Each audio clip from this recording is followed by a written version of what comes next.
Have you ever taken a photo, looked at it, and thought, do I really look like that? But then you check yourself in the mirror and think, okay, this looks much better. So what's going on? The truth is, it's not that you look worse in pictures. It's that your brain prefers what it's familiar with. Every single day, you see yourself in the mirror. When you brush your teeth, fix your hair, adjust your clothes, you're constantly looking at your reflection. Over time, your brain becomes extremely comfortable with that version of your face. It feels normal. It feels right. It feels like you. But here's the important part. The mirror shows you a reversed image. That means the left side of your face appears on the right, and the right appears on the left. It's flipped. And because you've seen that flipped version thousands of times, your brain has basically decided, this is what I look like. Now when you see a photo, it's not flipped. It's how other people actually see you. And suddenly, something feels off. Not necessarily bad, just unfamiliar. And our brains don't like unfamiliar. There's a psychological concept called the mirror exposure effect. It basically means we tend to prefer things simply because we've seen them more often. The more we're exposed to something, the more we like it. So you like your mirror image more because you've been exposed to it your whole life. When you see a photo,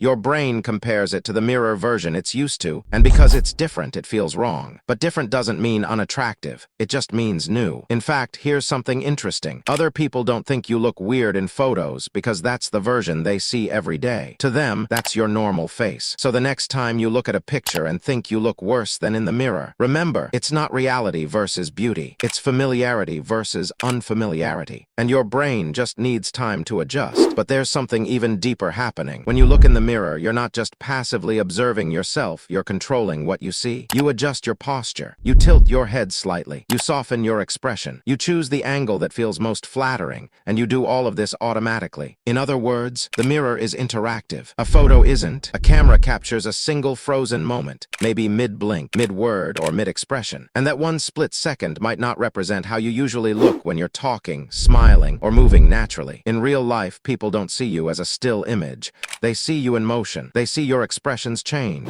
They see your energy, your personality, the way your eyes light up when you laugh. Still images remove it. That's why sometimes you feel like, that doesn't look like me, because you're comparing a dynamic, living version of yourself to a flat, frozen snapshot. There's also lighting. In the mirror, lighting is usually softer and more even. In photos, harsh overhead lights or camera flashes can exaggerate shadows and highlight angles you never notice in daily life. And then, there's expectation. Before seeing a photo, you already have an idea in your mind of how you think you look. When the image doesn't match that mental picture exactly, your brain focuses on the differences instead of the similarities. It zooms in on tiny details, a slightly uneven smile, one eyebrow raised higher than the other, a jawline that looks different from what you imagined. But here's the truth. Everyone's face is slightly asymmetrical. That's completely normal. We just don't notice it in ourselves until a photo makes us pause and analyze. And the more you analyze, the more flaws you think you see. So next time you feel disappointed by a photo, pause for a second. Ask yourself, is this actually a bad photo, or is it just a version of me I'm not used to seeing?